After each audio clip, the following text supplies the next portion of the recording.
मुंबई पुणे महामार्गावरती आज 6 तासांचा ब्लॉक. पनवेल कर्जत दुहेरी मार्ग उपनगरीय रेल्वे कॉरिडॉरच्या कामासाठी सकाळी 11 ते संध्याकाळी 5 वाजेपर्यंत ब्लॉक. मुंबईतील अंधेरीच्या गोखले पुलाच्या पहिल्या टप्प्यातील काम फेब्रुवारीच्या शेवटच्या आठवड्यापर्यंत पूर्ण करावं, पालिका आयुक्त इक्बाल सिंग चहल यांचे निर्देश.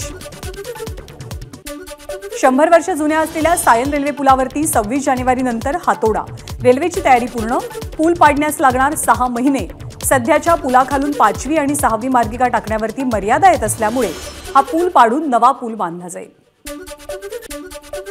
मुंबईतील परळमध्ये असलेल्या दामोदर हॉलच्या पाडकामाला पालिकेकडून स्थगिती. या संदर्भातल्या निर्णयासाठी पालिका आयुक्त प्रशासक इक्बाल सिंग चहल एक बैठक घेणार आहेत. राष्ट्रवादी महिला काँग्रेस अजित पवार गटाचा आज नारी निर्धार मेळावा. सकाळी 11 वाजता षण्मुखानंद हॉलमध्ये अजित पवार, प्रफुल्ल पटेल, सुनील तटकरे यांच्या उपस्थितीत कार्यक्रम. मुंबई महानगरपालिका खिचडी घोटाळा प्रकरणी ईडीची कारवाई. आदित्य ठाकरे यांचे निकटवर्तीय सूरज चव्हाण यांना ईडीकडून अटक.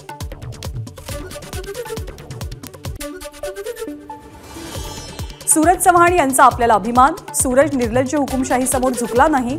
आपल्या राज्यातली हुकुमशाही राजवट जग पाहत आहे. सूरज चव्हाण यांच्या ईडी कारवाई संदर्भात आदित्य ठाकरेंची प्रतिक्रिया. भाजपकडून घबराटीचं वातावरण निर्माण करण्याचा प्रयत्न सुरू. सूरज चव्हाण यांच्यावरती जाणीवपूर्वक कारवाई. ठाकरे गटाच्या नेत्या सुषमा अंधारेंची प्रतिक्रिया. लोकसभा निवडणुकीसाठी भाजपच्या केंद्रीय नेतृत्वानं साधला राजू शेट्टींशी संपर्क. स्वाभिमानीनं महायुतीमध्ये सहभागी व्हावं अशी विनंती भाजपनं राजू शेट्टींना केल्याची चर्चा. उद्या पंतप्रधान नरेंद्र मोदींचा सोलापूर दौरा. देशातील सर्वात मोठ्या गृहप्रकल्पाचं लोकार्पण करण्यासाठी मोदींचा हा दौरा होतोय. लोकसभा निवडणुकीची रणनीती निश्चित करण्यासाठी अमरावती शहरात आज काँग्रेसची पश्चिम विदर्भाची पहिली आढावा बैठक. या बैठकीला प्रदेशाध्यक्ष नाना पटोलेंसह विजय वडेट्टीवार, बाळासाहेब थोरात यांच्यासह अनेक नेते हजर असतील. आमदार अपात्रतेबाबत विधानसभा अध्यक्षांनी दिलेल्या निर्णयाविरोधात ठाकरे गटाची सर्वोच्च न्यायालयात याचिका. 22 जानेवारीला सुनावणी. फलटणमधनं देवेंद्र फडणवीस हेलिकॉप्टरनं मुंबईच्या दिशेनं रवाना होताच उदयनराजे, रामराजे निंबाळकरांच्या भेटीला. तिकीट द्या म्हणजे आपल्या दोघांचं बरं चालेल. रामराजे यांचं उदयनराजेंना साकडं. सोलापूरमध्ये पालकमंत्री चंद्रकांत पाटील यांनी घेतली सुशीलकुमार शिंदेंची भेट. 100व्या साहित्य संमेलनाच्या उद्घाटनाचं निमंत्रण देण्यासाठी भेट झाली आहे. राजकीय विषयावरती चर्चा नाही, चंद्रकांत पाटील यांची माहिती. सुशीलकुमार शिंदे हे ज्येष्ठ आणि अनुभवी नेते, त्यामुळे त्यांच्या भेटीकडे राजकीय दृष्टिकोनातून पाहू नये, राधाकृष्ण विखे पाटलांचं वक्तव्य. अनेक प्रकारच्या चोऱ्या ऐकल्या होत्या, पण पाण्याची चोरी कधीच ऐकली नाही. आता गृहमंत्री असल्यामुळे पाणी चोरणाऱ्यांवरती कारवाई करण्याची आपली जबाबदारी, देवेंद्र फडणवीसांचं वक्तव्य. उपमुख्यमंत्री देवेंद्र फडणवीसांची संजय राऊतांवरती बोचरी टीका. मुंबईमध्ये काही रेडे मोकाट सुटलेत, त्यांचा बंदोबस्त करण्यासाठी उपाय सुचवा. फडणवीसांचा राऊतांवरती अप्रत्यक्ष निशाणा. उद्धव ठाकरे वैफल्यग्रस्त नेते. अशा वैफल्यग्रस्त व्यक्तीच्या आरोपांना किती महत्त्व द्यायचं? ज्यांना स्वतःचा पक्षच सांभाळता आला नाही ते आता इतरांवरती आरोप करतात. विखे पाटलांची ठाकरेंवर टीका. अमोल मिटकरींचं मुख्य प्रवक्तेपद 6 महिन्यांच्या आत काढलं. अजित पवार गटाकडून उमेश पाटील यांची नियुक्ती. राज्यामध्ये गलिच्छ राजकारण सुरू. राहुल नार्वेकरांनी घेतलेला निर्णय अतिशय चुकीचा. राजू शेट्टींचं वक्तव्य. तर मनोज जरांगे आणि मराठा समाज मुंबईकडे जाणं सरकारला परवडणारं नाही, शेट्टींची प्रतिक्रिया. भाजपचे प्रदेशाध्यक्ष चंद्रशेखर बावनकुळे, पालकमंत्री चंद्रकांत पाटील यांच्या उपस्थितीत सुपर वॉरियर कार्यकर्त्यांची सोलापूरमध्ये बैठक. आगामी निवडणुकांच्या पार्श्वभूमीवर कार्यकर्त्यांना प्रशिक्षण देण्यासाठी बैठकीचं आयोजन. अजित पवारांनी घेतला प्रशासकीय विभागांच्या 2024 आणि 25च्या कार्यक्रम आखणीचा आढावा. प्रत्येक विभागानं केंद्राचा अधिकाधिक निधी मिळवण्यासाठी प्रयत्न करावेत, अजित पवार यांची सूचना. विधानसभा निवडणुकांच्या पार्श्वभूमीवर नाशिकमध्ये शिवसेनेचा युवा संवाद मेळावा. सरकारनं निर्णय तळागाळातल्या लोकांपर्यंत पोहोचवण्याचा प्रयत्न करा, दादा भुसेंचं कार्यकर्त्यांना आवाहन. महिलांच्या प्रश्नांना वाचा फोडण्यासाठी ठाकरे गटाकडून स्त्री शक्ती संवाद अभियान सुरू. यवतमाळ वाशिम लोकसभा मतदारसंघात शिवसेनेच्या उपनेत्या ज्योती ठाकरेंनी साधला स्थानिक महिला पदाधिकाऱ्यांशी संवाद। आगामी निवडणुकांच्या पार्श्वभूमीवर धुळे लोकसभा मतदारसंघात हालचालींना वेग। मागच्या 3 टर्ममध्ये काँग्रेसला यश न मिळाल्यामुळे हा मतदारसंघ राष्ट्रवादीला सोडला जावा, माजी आमदार आसिफ शेख यांची मागणी। 20 जानेवारीला मुंबईतील प्रभादेवीमध्ये आदित्य ठाकरे यांची जाहीर सभा।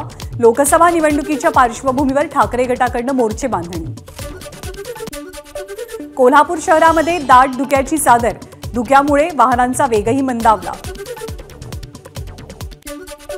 मुंबई विमानतळावरती विमानाच्या शेजारीच प्रवासी बसल्याप्रकरणी इंडिगो एअरलाइन्सला 1,20,00,000चा दंड, तर मुंबई विमानतळाला 60 लाखांचा दंड। इंडिगो एअरलाइन्स आणि मुंबई विमानतळ प्रशासनाला ब्युरो ऑफ सिव्हिल एव्हिएशन यांचा दणका। मुंबईमध्ये 20 ते 28 जानेवारीच्या दरम्यान मुंबई फेस्टिव्हलचं आयोजन, पर्यटन विभाग आणि मुंबई फेस्टिव्हल समिती करणार आयोजन।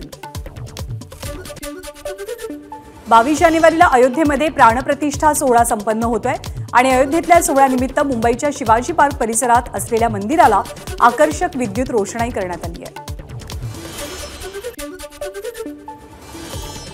तुळजाभवानी मातेचा शाकंभरी नवरात्रोत्सव। शाकंभरी नवरात्रोत्सवाच्या पार्श्वभूमीवर मंदिरामध्ये स्वच्छता अभियान। अमरावतीवरून अयोध्येसाठी 500 किलो कुंकू पाठवलं गेलं। सकल हिंदू समाजानं कुंकू पाठवण्याचा संकल्प केला होता आणि त्यानिमित्तानं अमरावतीमध्ये राजकमल चौकात कुंकू अर्पण सोहळ्याचं आयोजन झालं होतं। शिर्डीमधनं अनेक संत महंतांना अयोध्येचं आमंत्रण। कोपरगावमधील निमंत्रण मिळालेल्या संतांचा पाद्यपूजन करून सत्कार। अजित पवार गटाचे नेते आशुतोष काळेंकडनं सोहळ्याचं आयोजन। नक्षलवाद्यांच्या महिला आघाडीकडनं राम मंदिराच्या उद्घाटन सोहळ्यावर बहिष्कार। आम्हाला मंदिर नको तर रोटी, कपडा, मकान, शिक्षण, आरोग्य हवंय या आशयाचं पत्रक काढून उद्घाटन सोहळ्यावरती बहिष्कार घालण्याचा नक्षलवादी महिलांकडनं विचार। अयोध्येमधल्या प्राणप्रतिष्ठा सोहळ्याला प्रकाश आंबेडकर जाणार नाहीत, आंबेडकरांचं ट्विट।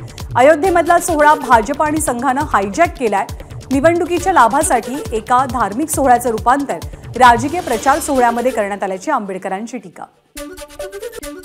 नाना शंकरशेठ यांच्या चरित्राचं मुंबई विद्यापीठात प्रकाशन। फोर्टमध्ये विशेष सोहळा।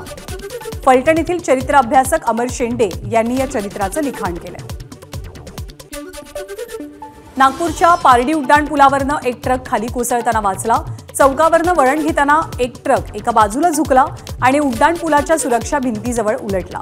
वेळीच चालक आणि वाहक दोघांनी बाहेर उडी टाकल्यामुळे दोघांचे जीव वाचलेत। बदलापूरमध्ये खरवई एमआयडीसीतील कंपनीत भीषण स्फोट। स्फोटात कंपनीमधील 4 ते 5 कामगार गंभीर जखमी। अग्निशमन दलाकडून आगीवरती नियंत्रण। साताऱ्यातील कराडच्या बुधवार पेठेत गॅस लिकेजमुळे सिलेंडरचा स्फोट। 7 ते 8 जण जखमी, जखमींवरती उपचार सुरू। यवतमाळच्या राळेगावमध्ये दुचाकीच्या अपघातात दोघांचा मृत्यू। रोडच्या विरुद्ध दिशेनं ये जा केल्यामुळे दुचाकीचा अपघात। धुळ्यामध्ये रुग्णवाहिकेतनं सुरू असलेली गोतस्करी पोलिसांनी थांबवली। निर्दयीपणे वाहतूक होत असलेल्या 10 गायींना जीवदान, चालकांसह दोघांना अटक। नागपुरातील महादुला परिसरामध्ये पतंग पकडताना कालव्यामध्ये 7 वर्षीय मुलगा वाहून गेला। त्याचा एक भाऊ बचावलाय। कोराडी पोलीस स्टेशनच्या हद्दीतली दुर्घटना आहे। प्रेम प्रकरणातनं मुलाच्या वडिलांची निर्घृण हत्या।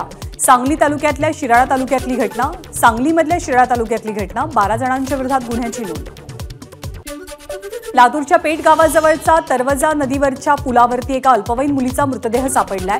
औसाण लातूर पोलिसांची घटनास्थळी धाव, पुढचा तपास सुरू। बसच्या धडकेमध्ये शाळकरी मुलाचा मृत्यू। छत्रपती संभाजीनगरच्या चित्ते गावातली घटना। संतप्त जमावाकडनं वाहनाची तोडफोड। शासकीय कर्मचारी म्हणून दर्जा मिळावा या मागणीसाठी गेल्या 6 दिवसांपासून राज्यातील आशा सेविका बेमुदत संपावर।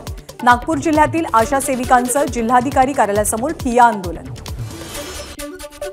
आशा स्वयंसेविका आणि प्रवर्तक महिलांचा पालकमंत्री दादा भुसेंच्या कार्यालयावरती धडक मोर्चा। दादा भुसे यांच्या मालेगाव संपर्क कार्यालयावरतीच ठिय्या मांडला गेला। ऊस दरासाठी परभणीमध्ये स्वाभिमानी शेतकरी संघटना आणि किसान सभेचा 2 तास रास्ता रोको। ऊसाला 2700 रुपयांचा भाव देण्याची मागणी मान्य झाल्यानंतर आंदोलन मागे। राष्ट्रीय लिंगायत महामंचच्या वतीनं 19 जानेवारीला सोलापूर बंदची हाक. सिद्धरामेश्वर यात्रेमध्ये महात्मा बसवेश्वरांच्या प्रतिमेची विटंबना झाल्याचा आरोप. संबंधितांवरती तात्काळ कारवाई करण्याची मागणी. सगळे सोयरे या शब्दावरनं मनोज जरांगे आणि सरकारमधला वाद संपण्याचे चिन्ह. बच्चू कडूंच्या माध्यमातून सरकारनं पाठवलेल्या कच्च्या मसुद्यात जरांगेंनी काही बदल सुचवले. लवकरच कुणबी प्रमाणपत्रासाठीचा अंतिम अध्यादेश निघू शकतो. अटल सेतू प्रकल्प बाधितांना 2013च्या कायद्यानुसार भरपाई दिली जावी. मुंबई हायकोर्टाचे शासनाला आदेश. ठाण्यातल्या काही भागात आज पाणी पुरवठा बंद. महाराष्ट्र औद्योगिक विकास महामंडळाच्या पाणी पुरवठा योजनेच्या दुरुस्तीचं काम सुरू. परभणी शहरामधल्या 4 रस्त्यांचा प्रश्न सुटला. 4 रस्त्यांसाठी 62 कोटींचा निधी मंजूर. काँग्रेसचे आमदार सुरेश वरपुडकर यांची माहिती. रुग्णवाहिकेचा वापर करून गांजाची तस्करी केल्याचा प्रकार पिंपरी चिंचवडमध्ये उघडकीस. अंमली पदार्थ विरोधी पथकानं केलेल्या कारवाईमधनं शहरातल्या विविध भागातनं 1,31,00,000चा 96 किलो गांजा जप्त. कोकणातील समुद्र किनाऱ्यावरती अवतरले सीगल पक्षी. सीगल पक्ष्यांच्या आगमनाचा मच्छीमारांना फायदा. सिंधुदुर्ग जिल्ह्यात अवकाळी पाऊस. पावसामुळे काजूचा मोहोर काळवंडण्यास सुरुवात. शेतकऱ्यांमध्ये चिंतेचं वातावरण. राज्यामध्ये JN1 व्हेरियंट रुग्णांची संख्या वाढत असून पुण्यामध्ये सर्वाधिक रुग्ण. राज्यात 451 रुग्णसंख्या असून पुण्यामध्ये सर्वाधिक 189 रुग्णसंख्या आहे. सार्वजनिक आरोग्य विभागाची माहिती. कोरड्या हवेमुळे आणि उत्तर भारतातनं येणाऱ्या थंड वाऱ्याच्या प्रवाहामुळे पुढचे 4 ते 5 दिवस राज्यभरात गारठा कायम असेल. जळगावात 9.3 अंश सेल्सिअस किमान तापमान. देशभरामध्ये थंडीचा कडाका वाढला. दाट धुक्यामुळे हवाई सेवेवरही परिणाम. हवामान खात्याकडनं काही राज्यांमध्ये थंडी आणि धुक्याचा ऑरेंज आणि रेड अलर्ट. येत्या काही दिवसात थंडीचा जोर आणखी वाढेल. दाओसमध्ये 2 दिवसात 4.5 लाख कोटींचे सामंजस्य करार तर सर्वाधिक MOU करण्यात यशस्वी झाल्याची मुख्यमंत्र्यांची माहिती. अदानी समूहाचे संस्थापक आणि अध्यक्ष गौतम अदानींनी घेतली मुख्यमंत्री एकनाथ शिंदेंची भेट. महाराष्ट्रातील पायाभूत सुविधा आणि गुंतवणुकीच्या संधी या विषयांवरती दोघांमध्ये चर्चेची माहिती.